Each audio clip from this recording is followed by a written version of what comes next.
امریکہ نے ایک اپنی بہت بڑی حکمت عملی جو اختیار کی، عالم عرب کے سینے میں اسرائیل کا خنجر پیوست کر دیا تاکہ یہ کبھی آزاد نہ ہو جائیں، ہمارے انگوٹھے تلے رہے، ہماری پالیسی گورن کرے۔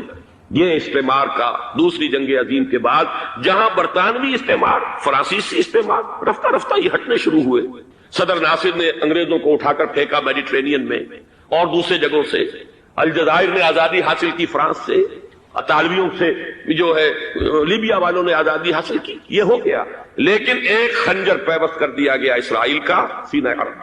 اس صورتحال میں ظاہر بات ہے کہ ایک تو بڑی آئیڈیل پوزیشن تھی کہ پورا عالم اسلام متحد ہو، لیکن وہ تو بہت دور کا خواب معلوم ہوتا ہے۔ علامہ اقبال سے بڑا کوئی نقیب نہیں ہے ملت اسلامی کی وحدت کا، ایک ہو مسلم حرم کی پاسبانی کے لیے نیل کے ساحل سے لے کر تابخا کے کاشغر، لیکن انہیں بھی اپنے لیکچرز میں کہنا پڑا کہ اس وقت جو صورتحال ہے پورے عالم اسلام کی ایک وحدت بن جانا تو تقریباً ناممکن نظر آ رہا ہے۔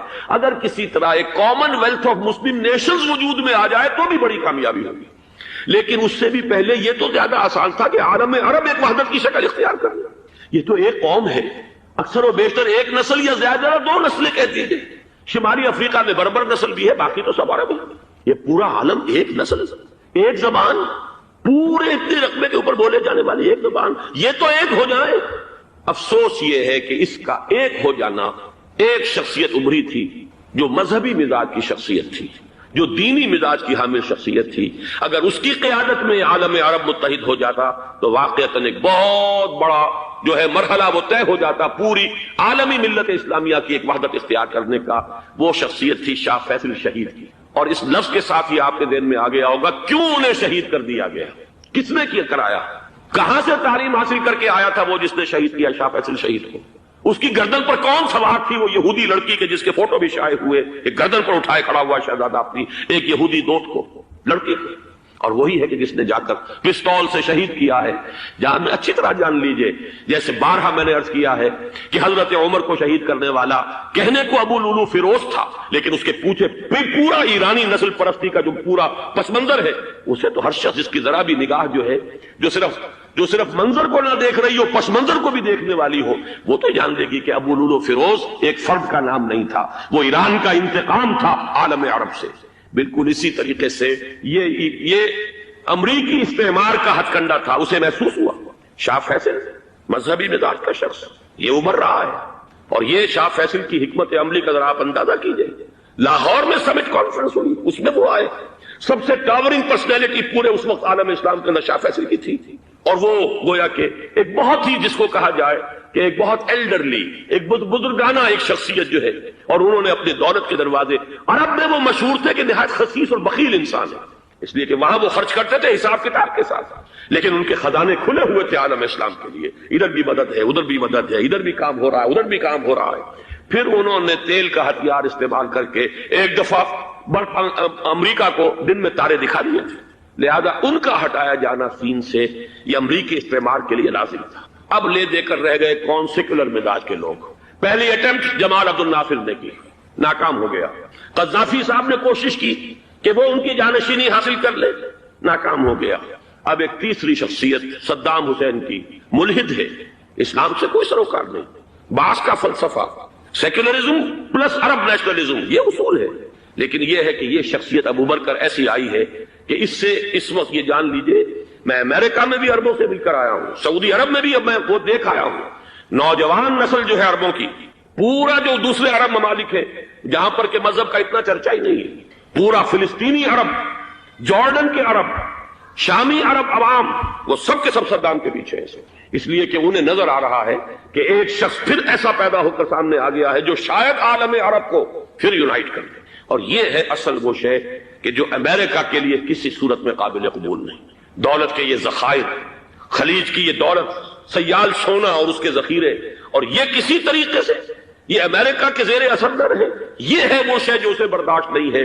وہ کوئی عربوں کی محبت میں نہیں آیا 2.5 لاکھ فوج لے کر، وہ کوئی شاہی عرب جو خاندان ہے سعودی، اس سے اس کی کوئی دلچسپی نہیں ہے، کوئی پتہ نہیں کہ وہ خود ان کو ہٹا دے اور وہاں پر کوئی جمہوری ڈھانچہ جو ہے وہاں پہ کھڑا کروا دے خود امریکہ۔ اس لیے کہ سعودی عرب میں دیکھ آیا ہوں، حالات اگرچہ ظاہر بات ہے کہ زیادہ گہرائی میں تو وہاں جانے کا موقع ہی نہیں ہوتا، بہت ہی مستبد حکومت ہے، لیکن صاف نظر آ رہا ہے کہ اس وقت دونوں طبقے نوجوانوں کے جو ہے وہ شاہی خاندان کے شدید خلاف ہو چکے ہیں. جو وہاں پر جدید مثقف طبقہ ہے، جدید تعلیم یافتہ، جو باہر پڑھ کر آیا ہے امریکہ میں اور کہیں اور وہ کثیر تعداد میں، وہ صاف سوال کر رہے ہیں کہ یہ بلینز اور بلینز آف ڈالرز کے جو ہمارا خرچہ آتا تھا، ہمارے ہتھیاروں کے آرڈر جاتے تھے، وہ کہاں گئے؟ کل 65,000 فوج، اور عرب کے پاس، سعودی عرب کے پاس اتنے ٹینک بھی نہیں ہیں جتنے کہ یمن جیسے غریب ملک کے پاس. تو ہمارا روپیہ یہ گیا کہاں؟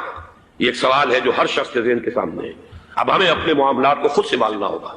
اسی طریقے سے جو مذہبی طبقہ ہے، اور وہاں ہے بڑی تعداد میں مذہبی طبقہ نوجوان جن میں بڑا جذبہ ہے، اور ان کا وہ جوش جہاد انہیں جہاد افغانستان تک لے کر آیا ہے. سینکڑوں عرب نوجوان یہاں جو ہے شہید ہوئے. اپنے ملک میں تو انہیں بولنے کی بھی کوئی امکان نہیں ہے، لیکن یہاں وہ جذبہ جو اندر اندر پروان چڑھ رہا ہے، وہ جذبہ انہیں لایا ہے، اور افغانستان کی سنگلاخ وادیوں کے اندر انہوں نے جام شہادت نوش کیا ہے. وہ طبقہ بھی شدید اب مخالف ہو چکا ہے کہ انہوں نے امریکیوں کو بلا کر، ان میں یہودی بھی ہیں، عیسائی تو ہے ہی ہے، یہودی ہیں، یہودی عورتیں ہیں، جو کچھ اب وہاں بے حیائی اور بے پردگی کے مناظر نظر آ رہے ہیں. یہ سرزمین عرب، میں نے امریکہ میں تقریر سنی ہے، اسنا کے جو فائنل ان کا ایک سیشن تھا، اسلامک سوسائٹی آف نارتھ امریکہ، جس میں میں مدعو کیا گیا تھا، اور اسی لیے میں نے یہ سفر کیا تھا. ایک نوجوان نے جو تقریر وہاں پر کی ہے، واقعہ یہ ہے کہ میں حیران رہ گیا اس کی جرأت کا. اس نے کہا کہ حضور نے فرمایا تھا کہ جزیرہ نما عرب میں 2 دین جمع نہیں ہو سکتے، اور آج شاہی خاندان کی صرف اپنی حکومت کو بچانے کے لیے امریکیوں کو اتنی بڑی تعداد میں بلا لیا گیا ہے، جن میں موبائل چرچ بھی ہیں، موبائل سینیگوگز ہیں. یہودی مرد اور عورتیں جو ہے دندناتے پھر رہے ہیں آج عرب کی سرزمین پر. لہذا جو مذہبی طبقہ ہے وہ اس پر شدید رد عمل جو ہے اس کے اندر پایا جاتا ہے. یہ حالات ہیں جو میں آپ کے سامنے چاہتا تھا کہ رکھوں. یہ وہ شامت اعمال ہے. ایک طرف یہ کہ وہ شخصیت جو ہے صدام حسین کی، وہ کوئی پسندیدہ شخصیت نہیں، لیکن یہ کہ اس شخصیت کو تقویت دینے والے بھی تو یہی لوگ تھے. انہیں خطرہ تھا ایران کے انقلاب سے کہ کہیں اسی قسم کا کوئی انقلاب ہمارے ہاں نہ آ جائے. لہذا انقلاب ایران کو ایکسپورٹ نہ ہونے دے، اس لیے انہوں نے اسی صدام حسین کو بلینز اور بلینز آف ڈالرز کی مدد دی. آج وہی ہے. عربی کی تو ایک کہاوت بھی ہے، سمن کلبک، یا کو اپنے کتے کو کھلا پلا کے موٹا کرو، کسی روز تمہیں کو کاٹے گا. آج وہ تو انہیں کاٹتا، لیکن یہ کہ اس کا جو علاج تجویز ہوا ہے وہ انتہائی خوفناک ہے. 2.5 لاکھ امریکی وہ استعمار کے پنجے جو بمشکل عالم عرب کے سینے سے جو گڑے ہوئے تھے اس استعمار نے، مشکل ہٹے تھے کہ ایک دم اب وہاں پر خبریں آ رہی ہیں، فرانسیسی بھی آ رہے ہیں، برطانوی بھی آ رہے ہیں، کہاں کہاں سے فوجیں آ رہی ہیں. اور وہاں پر 2.5 لاکھ تو صرف امریکن آرمی کا، اس میں تقریباً 1.5 لاکھ تو پہنچ چکی. اور جو بھی ہوگا وہاں پر، جیسا کہ میں نے عرض کیا ہے، اس قدر خوفناک سین ہے. میں نے بہت سے حضرات واقف ہوں گے، کئی مرتبہ میں نے حوالہ دیا ہے مولانا سید حامد میاں رحمہ اللہ کا. انہوں نے ایک دفعہ مجھے بتایا تھا کہ احادیث میں جو قرب قیامت کے حالات و واقعات کی پیشن گوئیاں ہیں، ان میں یہ ہے کہ وہ جو آخری جنگ ہونی ہے جو کہ دجال کے خلاف ہوگی مسلمانوں کی، اور جس میں کہ حضرت مسیح علیہ السلام کا نزول ہوگا، جس کے سلسلے میں اس سے پہلے ایک جنگ ہوگی بہت خوفناک، بہت خوفناک. اور عجیب الفاظ ان کے یہ تھے کہ اس میں ایک طرف مسلمان اور عیسائی اور یہودی تینوں ہوں گے. یہ بات سمجھ میں نہیں آتی تھی کہ مسلمان اور یہودی ایک جگہ کیسے جمع ہو سکتے ہیں. آج وہ نقشہ نظر آ گیا. آج اسرائیل، امریکہ، سعودی عرب اب یہ ایک ہے. بلکہ چلتے آئیے، مصر، اسرائیل، سعودی عرب اور جو بھی ان کے حواری ہیں وہ سب ایک صف میں کھڑے ہیں. اور ان کے اوپر سیادت کس کی ہے؟ امریکہ کی. وہ نقشہ آ گیا. اور اس جنگ کے سلسلے میں مولانا حامد میاں رحمہ اللہ نے مجھے بتایا تھا کہ حدیث میں الفاظ آئے ہیں، اتنے لوگ ہلاک ہوں گے، اتنے لوگ ہلاک ہوں گے، اتنے لوگ ہلاک ہوں گے کہ ایک پرندہ سینکڑوں میل تک اڑتا ہوا چلا جائے گا اور اسے سوائے لاشوں کے اور کچھ نظر نہیں. یہ نقشہ خاکم بدہن تلا ہوا ہے، کھڑا ہوا ہے. جو بھی ہوگا کیمیاوی جنگ، کیمیاوی وارفیئر، کیمیکل وارفیئر، اور پھر ایٹمک وارفیئر، جس کی کھلی دھمکیاں دی جاتی ہیں. کبھی کوریا کے بارے میں اندیشہ تھا کہ یہ درندے خدا کی دھرتی کو، کوریا کی غریب بستی کو ناگاساکی بنا کے چھوڑیں گے، ہیروشیما بنا کے چھوڑیں گے. آج وہ صورتحال جو ہے عالم عرب پر، heart of the Arab land, اس پر یہ صورتحال بالکل تلی کھڑی ہے. اس میں ہمیں کیا کرنا چاہیے؟ میں نے یہ چاہا کہ پورا پس منظر آپ کے سامنے ہو. صرف وقتی سا کوئی ایک نعرہ، وقتی سی کوئی ایک خبر، اس کے حوالے سے ایک جذبات کا معاملہ، پورا ایک پس منظر سامنے رکھیے. اب وہ آپ کو شاید میری باتیں جو ہے وہ سمجھ میں آ جائیں. نمبر 1، ہمیں کسی صورت اس جنگ میں امریکہ کے گھڑے کی مچھلی نہیں بننا چاہیے. امریکہ اسلام کے تحفظ کے لیے نہیں آیا، امریکہ حرمین کی حفاظت کے لیے نہیں آیا، امریکہ اپنے مفادات، عالمی مفادات کے تحفظ کے لیے آیا. اور زیادہ سے زیادہ آپ کہہ سکتے ہیں کہ وہ سعودی شاہی خاندان کی حفاظت کے لیے آیا اور بڑا عمدہ مضمون چھپا تھا پچھلے، بلکہ ابھی تک تو وہ تازہ ہی ہے جب تک نیا نہیں آتا، ندا میں، جس کا عنوان تھا اربوں کا چھرا اور اربوں کا گلا۔ سارے پیسے بھی انہیں سے لے رہے ہیں، $12 بلین کا ایک چیک لے کر گیا جیمز بیکر۔ اندازہ تو کیجیے دنیا کہاں سے کہاں پہنچ گئی۔ میں حیرت ہوں کہ دنیا کیا سے کیا ہو جائے گی۔ 2 ماہ قبل اس کا تصور نہیں ہو سکتا تھا۔ اتنی بڑی قوت امریکہ کی، تباہ کن قوت، اور جمع ہو جائے گی عرب کے اندر۔ لیکن یہ کہ وہ کاسٹ بھی اربوں ہی کی ہوگی، انہی کا چھرا انہی کا گلا۔ ہمیں کرنا یہ چاہیے اللہ تعالی ہماری حکومت کو، ہمارے سیاستدانوں کو، ہمارے ذمہ دار لوگوں کو ہدایت دے، وہ امریکہ کے گھڑے کی مچھلی نہ بنے۔ اس کے تحفظ کے لیے یا شاہی خاندان کی حفاظت کے لیے بہت کچھ انہوں نے عیش کر لیے، کافی عیش کر لیے۔ باقی یہ کہ اب جو کچھ ہونا ہے وہ ہونا ہے۔ حرمین شریفین کو تو خود عرب کے لوگ کہتے ہیں کہ کوئی خطرہ نہیں ہے۔ سارا جھگڑا تو وہ تیل کی دولت کا ہے۔ وہ تیل کی دولت جو ہے وہ شمال مشرقی کونے کے اندر ہے، بلکہ یہ کہ جو رد عمل پیدا ہوا عالم اسلام میں اور سعودی عرب میں خود اس کے مذہبی نوجوانوں میں امریکی فوجوں کی آمد کے خلاف اس کا جواب دیا گیا رابطہ عالم اسلامی کی طرف سے کہ یہ جو بھی جنگ کا محاذ ہے، جو فوجیں ہیں، یہ حرمین سے تو 1500 کلومیٹر دور ہے، تو حرمین کو تو کوئی خطرہ نہیں۔ خطرہ ہے امریکہ کے عالمی مفادات کو۔ آج آپ کو معلوم ہے دنیا 2 طبقوں میں بٹی ہوئی ہے، دی رچ اینڈ دی پور۔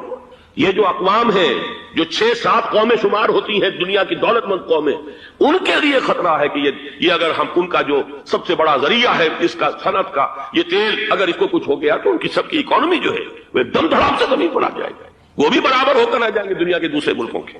یہ اس کی حفاظت کے لیے آیا۔ ہمارے نوجوان کو آج میں سوچتا ہوں کاش کہ ہمیں معلوم ہو، ہمیں وہ تاریخ دہرانی نہیں چاہیے کہ ہم نے پہلی جنگ عظیم میں انگریزوں کے استعمار کے پنجے گڑوانے کے لیے اپنی جانیں دیں۔ پنجاب کا نوجوان، پنجاب کا مسلمان سپاہی بھی جا کر ایلن بی کو قبضہ دلوانے کے اندر اور بغداد پر قبضہ کرانے میں اس کے تعاون کیا، اس کی مدد کی۔ کیا آج بھی وہی تاریخ اپنے آپ کو دہرائے گی؟ آج ہمارا فوجی جائے گا وہاں پر امریکہ کے تحفظ کے لیے، اس کے مفادات کے تحفظ کے لیے۔ پہلی بات یہ کہ یہ ہرگز نہیں ہونا چاہیے۔ ہونا کیا چاہیے؟ پہلی کوشش یہ ہو کہ یہ بین الاسلامی معاملہ بنے، مسلمان امت آئے، امریکی فوجیں جائیں، فرانسیسی جائیں، برطانوی جائیں۔ ہاں اس صورت میں میں کہتا ہوں پاکستان کا ایک ایک بچہ وہاں جائے اور اپنی جان قربان کر دے، اس لیے کہ یہ قرآن کا حکم ہے۔ وَإِن طَائِفَتَانِ مِنَ الْمُؤْمِنِينَ اقْتَتَلُوا فَأَصْلِحُوا بَيْنَهُمَا فَإِن بَغَتْ إِحْدَاهُمَا عَلَى الْأُخْرَى فَقَاتِلُوا الَّتِي تَبْغِي حَتَّى تَفِيءَ إِلَى أَمْرِ اللَّهِ فَإِن فَاءَتْ فَأَصْلِحُوا بَيْنَهُمَا بِالْعَدْلِ وَأَقْسِطُوا إِنَّ اللَّهَ يُحِبُّ الْمُقْسِطِينَ۔ امت مسلمہ کو حکم دیا گیا ہے اگر مسلمانوں کے 2 گروہ لڑ پڑے تو تم صلح کراؤ، اور اگر ایک فریق زیادتی پر تلا رہے، اڑا رہے، تو اب سب مل کر اس سے جنگ کرو یہاں تک کہ اسے اللہ کے حکم کے آگے جھکا دو۔ پھر اگر وہ اللہ کا حکم مان لے، صلح پر آ جائے، تو پھر عدل و قسط کے ساتھ ان کے درمیان صلح کرا دو۔ یہ ہمیں حکم ہے، مسلمانوں کو حکم ہے۔ لیکن یہ کہ یہ امریکی آ رہے ہیں اور امریکی استعمار اور امریکی مفادات، اور اس کے لیے جو ہے پاکستان کا مسلمان سپاہی بھی جائے، میرے نزدیک کی کسی صورت میں صحیح نہیں۔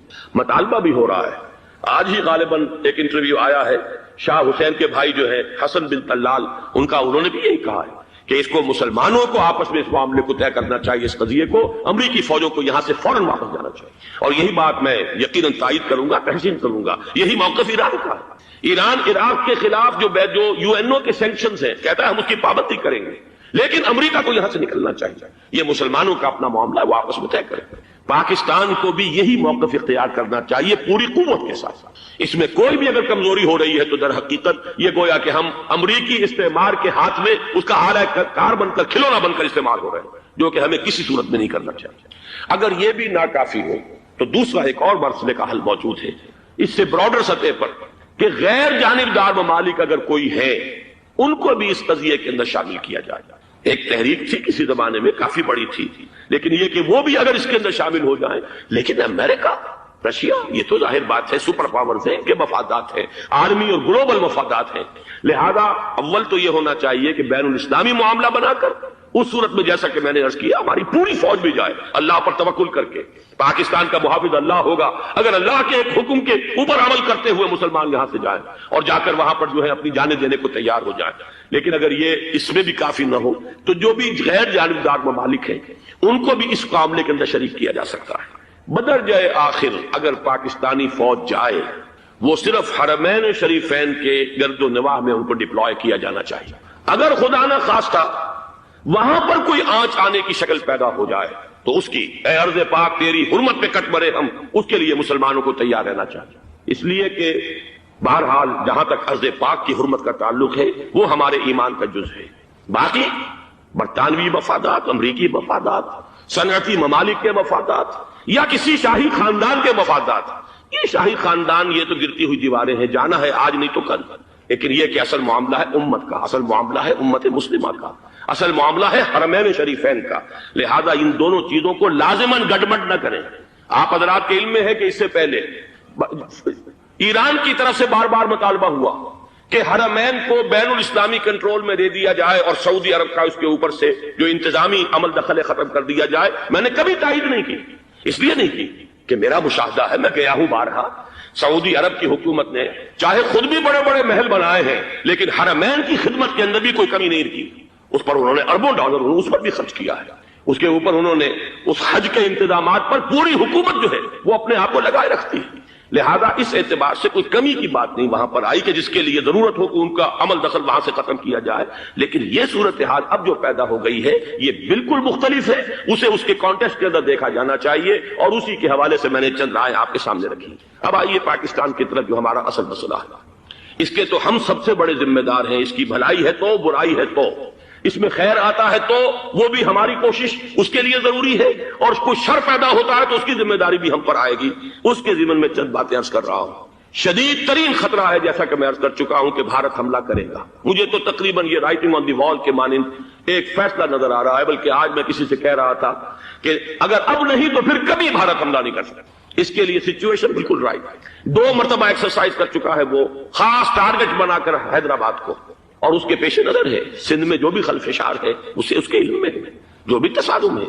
اب بھی اگرچہ اس وقت کی جو ہماری اندرونی سیاست ہے یہ اس کا کرشمہ سامنے آیا ہے کہ جی ایم سید صاحب کو ایگزونریٹ کیا جا رہا ہے، ان کو محب وطن کا خطاب دوبارہ دیا جا رہا ہے، وہ شخص کہ جس نے اسلام کے خلاف انتہائی زہریلی باتیں کی ہیں، وہ شخص جس کی کتاب اب پاکستان ٹوٹ جانا چاہیے، وہ لاکھوں کی تعداد میں ہندوستان سے چھپ کر آئی ہے، یہاں تقسیم ہوئی ہے، آج اسے سبق دی جا رہی ہے۔ یہ ہے ہماری اندرونی سیاست کے کرشمے، میں اس پر تفصیل سے نہیں جانا چاہتا، لیکن اس شخص کی دیکھیے، وہ جو علامہ اقبال کا شعر ہے کہ بت کرے میں برہمن کی پختہ زناری بھی دیکھ، دیکھ کعبے میں شکست رشتہ تسبیح شیخ، اور بت کدے میں برہمن کی پختہ زناری بھی دیکھ، کہ نظر یہ آ رہا ہے کہ اس نے رہا ہوتے پہلا بیان یہ دیا ہے کہ ہماری پہلی ترجیح یہ ہے کہ پاکستان ٹوٹ جائے اور ہندوستان کے ساتھ ہم ایک انڈیپینڈنٹ اسٹیٹ کی حیثیت سے کانفیڈریشن قائم کریں، سندھو دیش confederation with India independent of Pakistan. پھر دوسری ترجیح بھی ہے، تیسری آخری ترجیح یہ ہے کہ پاکستان کو 5 ریاستوں میں تقسیم کر دیا جائے اور ایک لوز کانفیڈریشن ہو، بس اس کے سوا کچھ نہیں۔ 5ویں بھی وہ اردو والوں کے لیے نہیں، مہاجرین کے لیے نہیں، ان کے لیے تو ان کے پاس کچھ نہیں ہے۔ 5ویں بھی پنجاب میں سے کاٹ کر سرائیکی صوبہ بنایا جائے، اور سندھ میں تو بہرحال اردو بولنے والوں کو سندھی بن کر رہنا ہوگا۔ یہ اس شخص کا رہائی کے بعد بھی بیان ہے جسے آپ سند دے رہے ہیں کہ وہ محب وطن ہے، اور وہ غدار نہیں ہے، وہ پاکستان کا مخالف نہیں ہے۔ بہرحال یہ حالات جو ہیں انتہائی خوفناک ہیں ہمارے۔ آج کشمیر میں جو صورتحال ہے ہندوستان کے لیے انتہائی تشویشناک ہے، جو بدنامی اس کو مل سکتی تھی مل چکی ہے، اور یہ آپ نے دیکھ لیا وہ امریکہ بہادر جو 1.5-2 لاکھ آدمی لے کر پہنچ گیا سعودی عرب میں، اس نے انگلی تک نہیں اٹھائی ہے کہ کشمیر میں بھارت کیا کر رہا ہے۔ یہ ہے ان کی ڈبل سٹینڈرڈز، یہ ہے ان کی بے ایمانیاں کہ بھارت جو کچھ کر رہا ہے وہاں۔ آج اگر ظلم ہو رہا ہے کویت میں عراقیوں کے ذریعے، پورے ورلڈ ٹیلی ویژن پر، CNN پر، فلاں پر، اور اخبارات میں، آج بھی ایک لمبا مضمون میں نے اخبار میں پڑھا ہے، لیکن یہ ہے کہ کشمیر میں کیا ہو رہا ہے کہیں تذکرہ نہیں ہو رہا۔ یہ ہے دنیا کے اندر دیانت اور امانت اور شرافت کا حال، اور بین الاقوامی سیاست جو ہے اس کے ڈبل سٹینڈرڈز، لہذا جو بدنامی بھارت کو آ سکتی تھی وہ آ چکی ہے۔ ہندوستان سے ایک نوجوان مسلمان صحافی دہلی سے آئے تھے، نئی دنیا ایک پرچہ نکلتا ہے اس کے طرف سے وہ دورہ کر کے گئے ہیں، مجھ سے بھی لاہور میں ملے تھے، تقریباً 1 مہینہ 1.5 مہینہ ہوا۔ ان کے الفاظ سن کر میں کانپ گیا تھا۔ انہوں نے کہا تھا کہ بھارت کی حکومت اس کے اوپر تلی ہوئی ہے کہ چاہے ایک اور آخری کشمیری کو بھی ہلاک کرنا پڑے، وہ کشمیر کے اندر کبھی بھی کوئی معاملہ جو ہے کشمیر کی آزادی یا کشمیر کو پاکستان کے لیے جانے کے لیے تیار نہیں ہے۔ کیا بگڑے گا اس کا؟ آپ سمجھیے کہ اگر 80-90 کروڑ قوم کی ایک قوم ہے، 1 کروڑ آدمی ختم کر، ان کا دل تو جو ہے اس پہ دکھے گا نہیں۔ حال ہمارا یہ ہے کہ ہم تو کوئی چیلنج بھی نہیں کر سکتے، ہم تو اپنی صفائی دیتے رہے کہ نہیں ہمارا کوئی ہاتھ نہیں ہے، ہم نے کچھ نہیں کیا ہے، ہمارا کوئی اس کے اندر عمل دخل نہیں ہے، بس یہی ہماری ڈپلومیسی کا شاہکار رہا ہے۔ یہ حال ہے پاکستان کا۔ لہذا بھارت کا وہ معاملہ جو ہے، میں نے جیسا کہ آپ کے سامنے مختلف فیکٹرز گنوا دیے تھے، اندرونی اس کی سیاست، اندرونی خلفشات، وہ تو اب آ کر رہے گا۔ اللہ یہ کہ اللہ تعالیٰ کے قبضہ قدرت میں ہر شے ہے، وہ ٹال دے تو ٹال دے۔ مجھے اقبال کا وہ شعر یاد آ رہا ہے، تقدیر تو مبرم نظر آتی ہے ولیکن پیران کلیسا کی دعا ہے کہ یہ ٹل جائے۔ ہم دعا کریں کہ یہ ٹل جائے وقت، لیکن یہ ہے کہ تقدیر مبرم نظر آ رہی ہے۔ اس حالت میں ہمیں کیا کرنا چاہیے؟ نمبر ایک یہ کہ سب سے اہم شے ہے قومی یکجہتی، اور قومی یکجہتی کے اعتبار سے انتہائی خوفناک مرحلہ آ رہا ہے انتخابات کا۔ انتخابات میں تو کچھ نہ کچھ فساد، کچھ نہ کچھ دنگا، کچھ نہ کچھ ہنگامہ، ایک دوسرے کے خلاف کیچڑ، ایک دوسرے کے خلاف الزامات، بوچھاڑ، یہ تو بڑھتے ہیں۔ بھارت میں بھی قتل و غارت گری ہو جاتی ہے کچھ نہ کچھ۔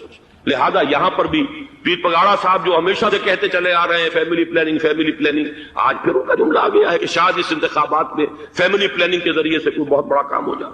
پہلی بات تو یہ ہے کہ میں نے اب تک یہ کہا ہے کہ انتخاب کسی صورت میں پوسٹ پون نہیں ہونے چاہیے۔ اب بھی میں یہ کہتا ہوں کہ اگر تو انتخابات کا بدل صرف ایک ہے اور وہ مارشل لا ہے، تو پھر مارشل لا سے تو بہتر ہے کہ وہ انتخابات ہوں چاہے اس میں کوئی خلفشار بھی ہو، اس لیے کہ مارشل لا کا مطلب جو ہے وہ تو سندھ کے اندر ایک ناگزیر دھماکہ ہو جائے گا، تباہ کن، خوفناک، اور پھر بھارت کو کچھ کرنے کی ضرورت نہیں ہوگی، کیا کرایا اسے سارا معاملہ سندھ کے اندر سے مل جائے گا۔ مارشل لا ہرگز نہیں ہونا چاہیے۔ وہ بات جو سن 80 میں نے 18 اگست 1980 کو کہی تھی ضیاء الحق مرحوم سے، آج پھر اسی بات کی میں تکرار کر رہا ہوں، اعادہ کر رہا ہوں، مارشل لا پاکستان کے لیے سوسائڈل ہے۔ لیکن ایک آلٹرنیٹ سامنے آیا ہے، ایک تو پشاور ہائی کورٹ کا ورڈکٹ آ گیا، اور یہ کہ کچھ اور لوگوں کی طرف سے بھی باتیں آئی ہیں۔ ایک دو دن ہوئے ہیں جنگ میں، دو اہم سرخیاں تھیں، اور وہ بڑے اونچے حلقہ جو ہمارا فوج کا اونچا حلقہ ہے اس کی طرف سے، اگرچہ نام کسی کا نہیں تھا، ایک تو یہ کہ ماشاء اللہ یہاں کسی صورت نہیں لگے گا، دوسرے یہ کہ کوئی قومی حکومت کی تشکیل جو ہے اگر کسی طرح ہو سکتی ہو تو وہ اس وقت کا حل ہے، اور وہ اسی شکل میں ممکن ہے۔ اگر تو الیکشن آپ پوسٹ پون کرتے ہیں اور اسمبلیاں پرانی بحال نہیں کرتے تو پھر تو اس کا مطلب یہ کہ ہمارا کانسٹیٹیوشن ایبروگیٹ ہو گیا اور اس کا آلٹرنیٹ سوائے ایک مارشل لا کے اور کوئی نہیں۔ لیکن اگر صدر اسحاق صاحب ہمت کر لیں، ملک کے حالات کو دیکھ کر، جو اس وقت صورتحال ہے، جو خطرات ہیں بارڈر پر، ان کو دیکھتے ہوئے یا تو یہ کہ عدالتوں کے ذریعے سے اسمبلیاں بحال ہو جائیں، اس میں حکومت زیادہ رکاوٹ نہ ڈالے، یا یہ کہ خود صدر اسحاق صاحب واپس لے سکتے ہو قدم تو واپس لے لیں، لیکن یہ کہ تمام پارٹی سے یہ پہلے عہد لے لیا جائے کہ وہ ایک قومی حکومت کی تشکیل کریں گے۔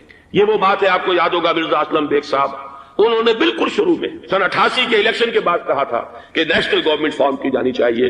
اس وقت تو کسی نے دھیان نہیں دیا، پیپلز پارٹی بڑے نشے میں تھی، اس کو خاص طور پر سندھ میں جس طرح کا واک اوور ملا تھا، اس کا ایک نشہ تھا اس کے دماغ پر، اس لیے وہ سوچنے پر تیار نہیں ہوئی۔ لیکن یہ کہ وہ جو ایک فارسی میں کہا جاتا ہے کہ ہر چے دانا کنت کنت نادا لیک وعدس خرابی بسیا۔ میں آپ کو ایک حدیث سنانے چلا ہوں جس میں ایک عجیب نقشہ سامنے آتا ہے کہ یہ مہدی جب ظاہر ہوں گے تو کس طور سے ظاہر ہوں گے، ان کے ظہور کی کیفیت کیا ہوگی، کیف یظہر۔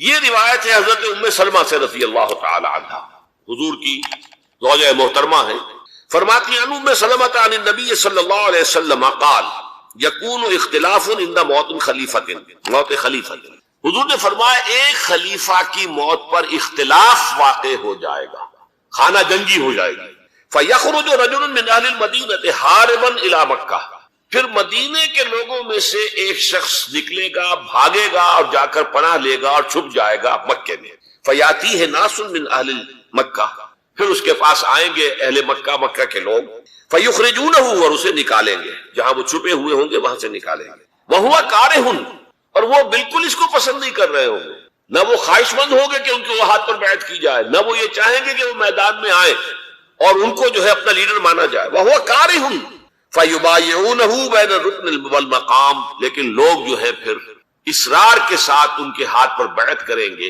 رکن اور مقام کے درمیان۔ رکن وہ کونا ہے خانہ کعبہ کا جس میں حجر اسود لگا ہوا ہے، اور مقام ابراہیم جو ہے، ان دونوں کے مابین جو یہ علاقہ ہے یہاں پر وہ بیعت ہوگی۔ وَيُبَعْثُ إِلَيْهِ بَعْثٌ مِنَ الشَّامِ، ان کے خلاف ایک لشکر بھیجا جائے گا شام سے۔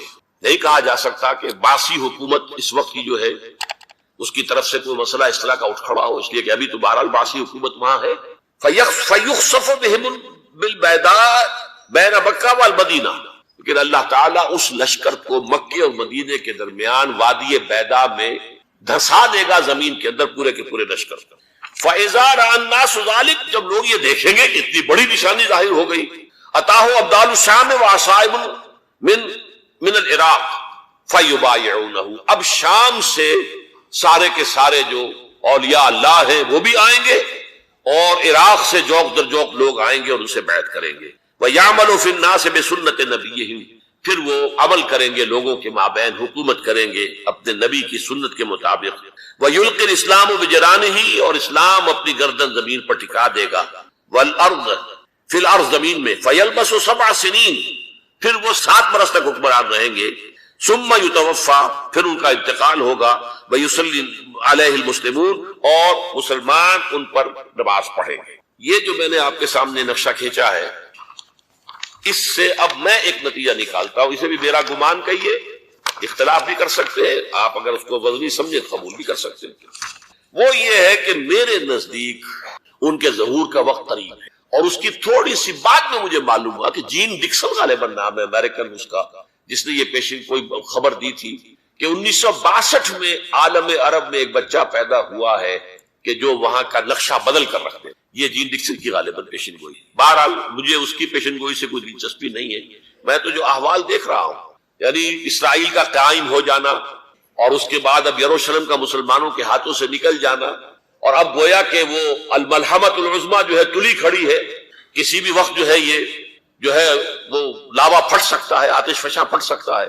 تو یہ تمام حالات ایسے ہیں کہ جن کی وجہ سے میں سمجھتا ہوں کہ ایک تو جو قرآن مجید کے اشارات میں نے آپ کو بتائے، 14 صدیاں 14 دن میں چاند کا پورا ہونا، والقمر اذا اتسق، 14 دن میں 14ویں کا چاند۔ اسی طرح اب یہ 14 صدیوں کے بعد یہ صدی جو 15ویں صدی ہے، یہ در حقیقت ظہور امام مہدی کی صدی ہے۔ سب سے بڑی جنگ، تاریخ انسانی کی عظیم ترین جنگ جس کی خبر دی گئی ہے، اور کوئی عجب نہیں کہ اس صدی کے خاتمے سے پہلے پہلے وہ جنگ بھی واقع ہو جائے۔ اسی طریقے سے خاص طور پر سابقہ امت مسلمہ بنی اسرائیل یہود 2000 برس سے بے گھر تھے، بے خانمہ، برباد، ڈائسپورا، کوئی گھر نہیں، کوئی ملک نہیں، در بدر کی ٹھوکریں کھانے والی قوم۔ اس صدی میں اسے گھر ملا ہے، ملک ملا ہے۔ اس صدی کا بالکل آغاز تھا 1919 بالفور ڈیکلریشن۔ اس صدی کے آغاز ہی سے ان تمام واقعات کے جو ہے سلسلے شروع ہو گئے۔ بالفور ڈیکلریشن میں طے کیا گیا تھا کہ فلسطین پر ان کا حق ہے، اور وہاں انہیں آباد ہونے کے لیے سہولتیں فراہم کی جائیں گی۔ 1919 میں اس کام کا آغاز ہوا، 1948 میں 30 برس سے کم مدت میں وہ ملک وجود میں آ گیا۔ تو کوئی عجب کی بات نہیں ہے، کوئی تعجب کی بات نہیں کہ اب اسرائیل سے گریٹر اسرائیل تک، عظیم تر اسرائیل تک بھی اسی صدی میں پیش قدمی ہو جائے۔ چوتھی بات یہ ہے کہ یہی صدی ہے جس میں خلافت اسلامیہ کا خاتمہ 1924۔ یہ ذہن میں رکھیے کہ یہ خلافت وہ خلافت نہیں تھی جس کو ہم خلافت راشدہ کہتے ہیں، یا جو خلافت علی منہاج النبوہ ہے اس حدیث کی روح سے جو ابھی میں نے آپ کو سنائی، تاہم خلافت تھی، نام تو تھا۔ جیسے ہم نام کے مسلمان ہیں ایسے ہی نام کی خلافت بھی تھی۔ بہرحال علامہ اقبال نے جو فریاد کی کہ چاک کر دی ترک نادا نے خلافت کی تباہ، سادگی اپنوں کی دیکھ اوروں کی عیاری بھی دیکھ، یہ کچھ اور تھے پیچھے جنہوں نے اس خاتمہ کروایا خلافت کا۔ یہ وہی فری میسنری، زائنزم، برطانیہ، یہ قوتیں پیچھے تھے۔ لیکن یہ کہ جادو وہ جو سر چڑھ کر بولے کروایا ایک مسلمان کے ہاتھ، مصطفیٰ کمال پاشا کے ہاتھ۔ چاک کر دی ترک نادا نے خلافت کی قبا، سادگی اپنوں کی دیکھ اوروں کی عیاری بھی دیکھ، مقصد بھی حاصل کر لیا، الزام بھی اپنے اوپر نہیں آ رہے۔ لیکن میں جو عجائبات اس صدی کے آپ کو گنوا رہا ہوں اس کے اعتبار سے اسے بھی ناقابل قریب، ناقابل قیاس نہ سمجھیے کہ اس صدی کے خاتمے سے پہلے پہلے پھر دوبارہ خلافت کا نظام قائم ہو جائے۔ جب یہ سب کچھ ہو سکتا ہے جو اس صدی میں ہوا ہے، تو آخر یہ باتیں کیسے محالات عقلیہ میں سے شمار بتائیں گے؟ بہرحال میں نے اس صدی کے عظیم حوادث کا تھوڑا سا تذکرہ اس لیے کیا ہے کہ خاص طور پر حوالہ دینا چاہتا ہوں کہ جب خلافت کو ختم کرنے کی سازشیں چل رہی تھی، یہی آپ کا ملک تھا بر عظیم پاک و ہند، اس میں عظیم تحریک چلی تھی، پوری دنیا میں کہیں اور کوئی تحریک نہیں تھی، کہیں کوئی احتجاج نہیں تھا، پورے دنیا میں کسی دوسرے مسلمان ملک میں ترکوں کی ہمدردی میں اور ترکوں کی موافقت میں کوئی بات کبھی نہیں کہی گئی۔ پورا عالم عرب تو ویسے ہی ترکوں کا دشمن ہو چکا تھا، انگریزی استعمار نے قومی نفرت کے بیج بو دیے، لیکن یہ کہ بقیہ بھی تو پورا عالم اسلام ہے. عالم عرب تو اس ملت اسلامیہ کا 1/5 بھی نہیں ہے، باقی 4/5.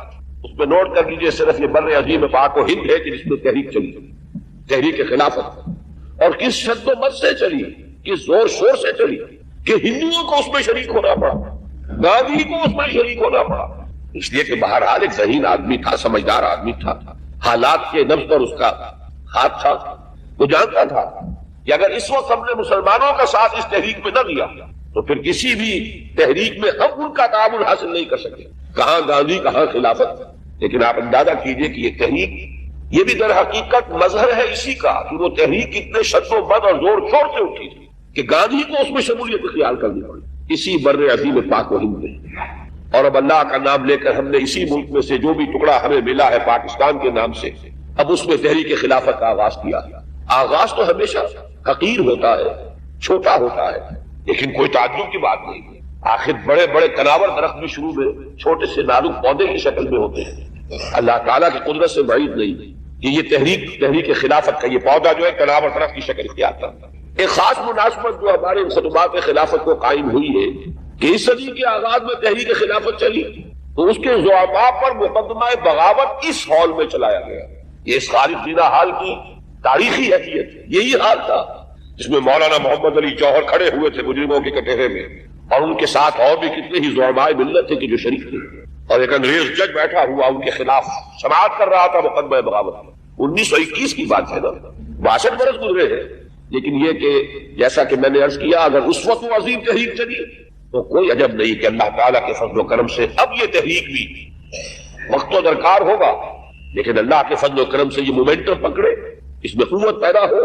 تو نہ یہ اللہ کے فضل و قدرت سے بعید ہے، اور نہ ہی جیسا کہ میں نے عرض کیا اس صدی کے تمام عجائبات اگر آپ کے سامنے ہو تو ان کے اعتبار سے یہ بہت ہی ایک محال بات نظر آتی. ایک بات میں یہاں ضرور واضح کر دوں، وہ جو تحریک خلافت چلی تھی جس کے زعماء پر مقدمہ بغاوت اس حال میں چلایا گیا، اور اب جس تحریک خلافت کا ہم نے آغاز کیا ہے، نام تو وہی ہے مشترک، لیکن ان کے مابین زمین و آسمان کا فرق ہے.